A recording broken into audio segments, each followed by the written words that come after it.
Very good afternoon to you all. Welcome to job grade IAS. And आज जो हम topic important discuss करेंगे वो प्रीलिम्स में इंडियन हिस्ट्री के हिसाब से काफ़ी इंपॉर्टेंट हो जाता है और मेंस में आर्ट एंड कल्चर के हिसाब से वो टॉपिक आपके काफ़ी इंपॉर्टेंट हो जाता है। Topic is not that much substantial. We are going to discuss about the Buddhist councils. तो बुद्धिस्ट काउंसिल में सबसे ज़्यादा इंपॉर्टेंट होता है कि कहाँ पर कौन से डिविजन्स हुए और उस समय कौन से जो इंडिया में डायनेस्टीज थी वो रूल कर रहे थे। तो let us have a brief revision of the topic of Buddhist council. तो बुद्धिस्ट काउंसिल क्या थी कि चार बड़ी बुद्धिस्ट काउंसिल हुई थी और बुद्धिस्ट काउंसिल जो महात्मा बुद्ध थे उनकी डेथ के बाद हुई थी। इन बुद्धिस्ट काउंसिल का एम था कि जो गौतम बुद्ध की जो टीचिंग्स है इनको कंपाइल करना। हालांकि बुद्ध का जो लाइफ था, गौतम बुद्ध का लाइफ था, उन्होंने अपने जीते जी ऐसा कोई डिसीजन नहीं ले रखा था कि मेरे जाने के बाद कुछ ऐसी 4 या 5 काउंसिल्स हो जिसमें सब कुछ कंपाइलेशन वगैरह किया जाए। That was not the idea of Buddha. Idea जो था वो उनके डिसाइपल्स जो थे, शिष्य थे, आनंद, उपाली और जो दूसरे उनके बड़े शिष्य थे, उनका था कि बेसिकली बुद्धिस्ट जो हमारे गौतम बुद्ध है उनकी टीचिंग्स को कंपाइल करें। बेसिकली गौतम बुद्ध बुद्ध बनते हैं जब उनको सेल्वेशन मिलता है, जब उनको बेसिकली ज्ञान मिलता है और वो 4 रीजंस की वजह से अपना घर छोड़ देते हैं। पहला रीजन होता है कि जब वो अपने रॉयल पैलेस से बाहर निकलते हैं। ही वॉज अ प्रिंस जो शाक्य क्लैन में पैदा हुए थे, इस वजह से उनको शाक्य मुनि भी आप बोलते थे। तो गौतम बुद्ध जब अपने पैलेस से बाहर निकलते हैं अपने फ्रेंड चेन्ना के साथ, तब ये 4 चीजें देखते हैं। एक देखते हैं बीमार आदमी, दूसरा ये देखते हैं ओल्ड मैन, तीसरा देखते हैं एक डेड बॉडी और चौथा एक देखते हैं ये सन्यासी। तब इनको रियलाइज होता है कि लाइफ में फेज चेंज होते रहते हैं और कुछ भी परमानेंट नहीं है। और उसके बाद जब गौतम बुद्ध ज्ञान की तलाश में जाते हैं और जब उनको ज्ञान प्राप्त होता है अल्टीमेटली, तब उनकी फिलॉसफी जो होती है वो बुद्धिज्म की फिलॉसफी के नाम से जानी जाती है, जिसका जो मेन ऑब्जेक्टिव था, जो मेन उसकी टीचिंग थी, वो थी कि अगर ह्यूमन अपनी डिजायर्स को कंट्रोल करे, कंट्रोल करना अलग चीज है, इनका मैसेज था डिजायर्स को अगर जीत ले तो वो सेल्वेशन की तरफ जा सकता है।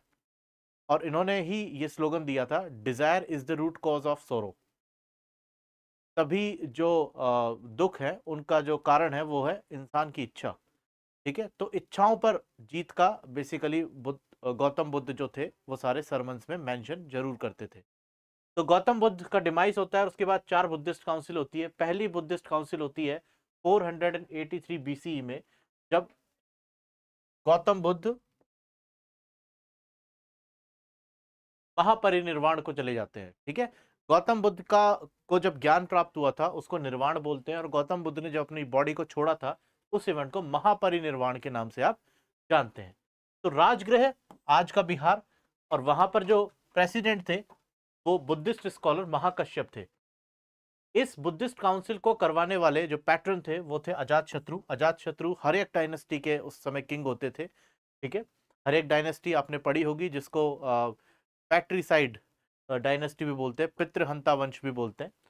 ठीक है, अब यहां पर क्या होता है कि जो बुद्धिज्म की जो टीचिंग थी उसको आप 2 अलग अलग बुक्स में कंपाइल कर लेते हो। एक बुक होती है विनय पिटक और एक होती है आपकी सूत पिटक। तो विनय पिटक जो कंपाइलेशन थे वो थे उपाली के, और सूत पिटक जो कंपाइलेशन थे वो थे आनंद के। दोनों ही गौतम बुद्ध के काफी क्लोज डिसाइपल्स थे। तो यहां पर देखो सूत पिटक में क्या लिखा हुआ है कि बेसिकली सूत पिटक में जब आप बुद्धिस्ट लिटरेचर पढ़ते हो तो उसको काफी डिटेल में पढ़ते हो, जो कि आर्ट एंड कल्चर का टॉपिक है। सूत पिटक में आप देखते हो कि जो गौतम बुद्ध थे उनकी टीचिंग का मीनिंग क्या है, और बहुत ही कॉम्प्रिहेंसिव एक्सप्लेनेशन इस बुक में दी गई है। ये केवल एक बुक नहीं है, इसके कुल 5 निकाय हैं। ठीक है, उन निकायों में बेसिकली फोकस है कि गौतम बुद्ध की टीचिंग्स क्या बताना चाह रही हैं। ठीक है, this was the main aim behind the compilation of Sutta Pitakas. ठीक है, आज भी ये बुक्स आपको मिल जाएंगी। ठीक है, काफी अच्छे तरीके से उन लोगों ने कंपाइल की थी। हालांकि हमारा जो बुद्धिस्ट कल्चर था और संस्कृत कल्चर था, वो जब नालंदा यूनिवर्सिटी पर जब अटैक हुआ बख्तियार खिलजी का, उसमें वो काफी हद तक डिस्ट्रॉय हो गया था। But this is available right now. Next आता है आपका विनय पिटक। विनय पिटक बेसिकली डील करता है कि जब आप बुद्धिज्म में इंट्रोड्यूस हो रहे हो, जब आप बुद्धिज्म में जा रहे हो और आप जब बुद्धिस्ट मॉन्क बन रहे हो या भिक्षु बन रहे हो, भिक्षुणी बन रहे हो, ठीक है, तब आपको कौन कौन से रूल्स एंड रेगुलेशन को फॉलो करना है। यानी जब आप बुद्धिस्ट संघ में जा रहे हो, वर्ड इज संघ, जब आप बुद्धिस्ट संघ में जा रहे हो तो आपको कौन कौन से मोनास्टिक ऑर्डर्स फॉलो करने हैं, क्या एक मॉन्क की लाइफस्टाइल आपको फॉलो करनी चाहिए। ठीक है, this is all compiled in Vinaya Pitaka, और इसको कंपाइल किया था उपाली ने, जो गौतम बुद्ध के काफी क्लोज डिसाइपल थे। ठीक है, इस बुक के भी काफी पार्ट्स हैं जो आप नेक्स्ट जब भी हम डिस्कस करेंगे बुद्धिस्ट लिटरेचर तो उसमें हम बताएंगे। दूसरी बुद्धिस्ट काउंसिल होती है और ये 100 साल बाद होती है। देखो कितना गैप आ गया है, और 100 साल में जो मोनेस्टिक ऑर्डर है उसमें कुछ चेंजेस होंगे, है ना, कुछ बुद्धिस्ट मॉन्क है उनकी लाइफस्टाइल भी चेंज होगी, है ना, उनके अपने कुछ व्यूज होंगे, कुछ विचार होंगे। तो 100 साल बाद वैशाली बिहार में यहाँ पर next Buddhist second Buddhist council होती है, और ये पैट्रोनेज की जाती है कालाशोक के द्वारा। कालाशोक शिशुनाग डायनेस्टी के राजा थे, और इस डायनेस्टी के बाद ही आपको अगर थोड़ा सा रिकॉल हो रहा हो तो नंद डायनेस्टी आई थी। ठीक है, इसके जो प्रेसिडेंट थे वो सभा कामनी थे, इनको सर्व कामनी के नाम से भी आप जानते हो। और इसका आउटकम होता है कि यहां पर बुद्धिज्म के अलग अलग स्कूल ऑफ थॉट आ गए, एक तो स्थाविरवादिन और एक महासंघिक। दोनों में डिफरेंस क्या था, इनको आप थेरावादिन्स भी बोलते हो, थेरावादिन्स। थेरा का मतलब होता है पाली लैंग्वेज में एल्डर, क्योंकि उस समय पाली लैंग्वेज चलती थी। ठीक है, पाली लैंग्वेज चलती थी और स्क्रिप्ट जो होती थी वो ब्राह्मी स्क्रिप्ट होती थी। तो पाली लैंग्वेज में थेरा का मतलब होता है एल्डर, बड़ा। थेरावादिन्स का पूरा मतलब होता है टीचिंग ऑफ एल्डर्स, यानी बड़े लोगों की टीचिंग्स, यानी जो एल्डरली बुद्धिस्ट मॉन्क्स हैं उनकी टीचिंग। ठीक है, डील किससे कर रहा है, टीचिंग से। और महासंघिक ये बेसिकली बुद्धिज्म का एक गौतम बुद्ध का डिवाइनिटी का कॉन्सेप्ट लेकर आ गए थे। ठीक है, यहां पर सीधे सीधे बात किसकी की जा रही है, सिर्फ बुद्धिस्ट की टीचिंग की, गौतम बुद्ध की टीचिंग्स की बात की जा रही है। और यहां पर महासंघिक में बात की जा रही है कि Gautam Buddha was a divine man, है ना, वो एक दिव्य आदमी हो गए। हालांकि कभी गौतम बुद्ध ने ऐसा नहीं कहा, इवन उन्होंने अपने जो सरमन्स थे उसमें मेंशन किया था कि आप अगले जन्म और पिछले जन्म की चिंता ना करके अभी का जो बर्थ है उसको अच्छा बनाने पे फोकस कीजिए। और बुद्ध ने हमेशा मानव प्रतिष्ठा पर बल दिया था। ठीक है, दैवीय सिद्धांत पर उन्होंने बल नहीं दिया था, जो मानव सिद्धांत था उस पर उन्होंने बल दिया था। तो यहाँ पर स्थाविरवादन और महासंघिक साथ हैं, और यही आगे चल करके जब फोर्थ बुद्धिस्ट काउंसिल होगी तब आपके हीनयान और महायान में बदल जाएंगे। तो यहाँ पर स्थावरवादीन, ठीक है, यहाँ पर compliance with the pure teachings of Buddha, Gautam Buddha की पूरी जो प्योर टीचिंग जो गौतम बुद्ध कह के गए थे उसी को ये फॉलो करते हैं। और महासंघिक जो है ये इनका एटीट्यूड थोड़ा सा लिबरल है ना, ये अलग तरीके से चलते हैं कि ठीक है गौतम बुद्ध ने कहा हम उसको रेस्पेक्ट करते हैं, बट हमारा भी एक अलग पॉइंट ऑफ व्यू है जिसमें एक डिवाइनिटी का कॉन्सेप्ट भी इंक्लूड था। कंप्लीटली डिवाइनिटी का कॉन्सेप्ट नहीं, one of the concept of divinity. चलो ये क्या करें, it advocated a liberal attitude towards the rules prescribed in the Pitakas, कि मतलब जो कंपाइलेशन थे अब विनय पिटक और सूत पिटक, उनमें जो बातें लिखी गई थी उनको स्ट्रिक्टली फॉलो ना करके एक मध्यम मार्ग की बात की जाए, थोड़ा लिबरल हो जाया जाए। ठीक है, बिकॉज गौतम बुद्ध भी मध्यम मार्ग की ही बात करते थे। थर्ड काउंसिल 247 बीसीई में होती है, और ये पाटलिपुत्र बिहार में होती है। इस वक्त जो इसको पेट्रोनाइज करते हैं वो ग्रेट रूलर होते हैं इंडिया के, अशोका। और यहाँ प्रेसिडेंट होते हैं मोगलीपुत्तिस, वही मोगलीपुत्तिस जिन्होंने अशोका को कंप्लीटली बौद्ध बनाया था, है ना। अशोक को बुद्धिज्म में जिन्होंने इंट्रोड्यूस किया था वो थे उपगुप्त, और अशोक को पूरी तरह से बौद्ध जिन्होंने बनाया था वो थे मोगलीपुत्तिस। और इसका आउटकम क्या होता है, यहाँ पर एक तीसरा पिटक आता है, अभिधम्म पिटक, यानी पाली लैंग्वेज के 3 पिटक हो गए अब। ठीक है, सूत पिटक, विनय पिटक और अभिधम्म पिटक। तो अभिधम्म पिटक क्या होता है जरा फटाफट देखते हैं।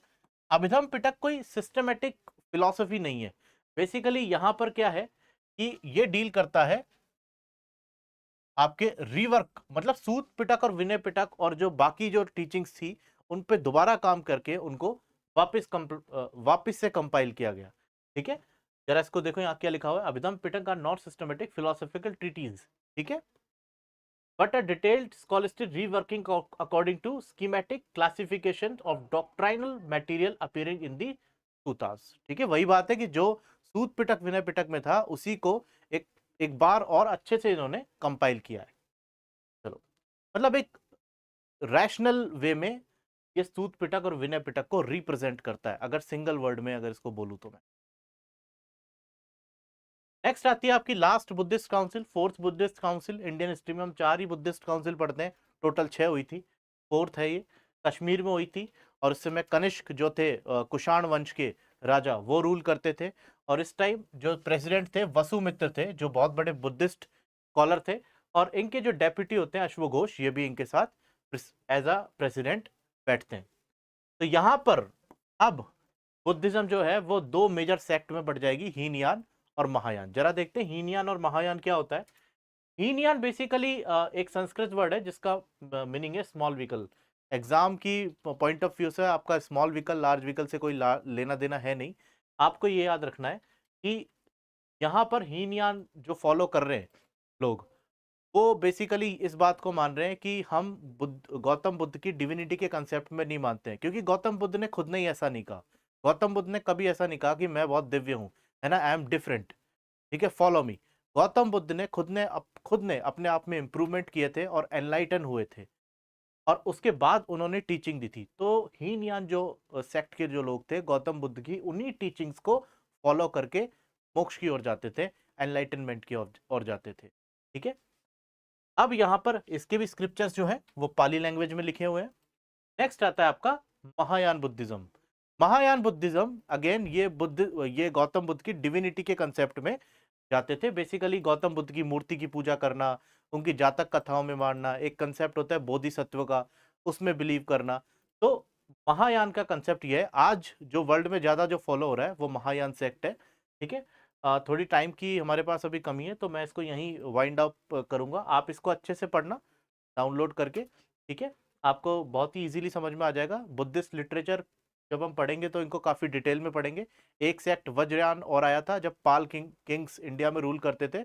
वज्रयान बेसिकली तांत्रिक बुद्धिज्म से डील करता है, ठीक है। तो ये सारे आपके बुद्धिस्ट काउंसिल और बुद्धिस्ट सेक्ट थे। दोनों का एम बेसिकली लिबरेशन था, एनलाइटनमेंट था, ठीक है। श्रावक्स जो दोनों में कॉमन होते थे, जो बुद्धिस्ट की टीचिंग्स को सुनते हैं, ठीक है, हीनयान और महायान में, ठीक है। थोड़ा सा टाइम कम है, so we are winding up here. आप इस टॉपिक को बहुत अच्छे से अपनी बुक से पढ़ना, रिवीजन में काफ़ी इजी हो जाएगा। एंड बुद्धिस्ट लिटरेचर को हम आगे डिस्कस करेंगे, तो प्लीज़ उसे मिस मत करना। Thank you.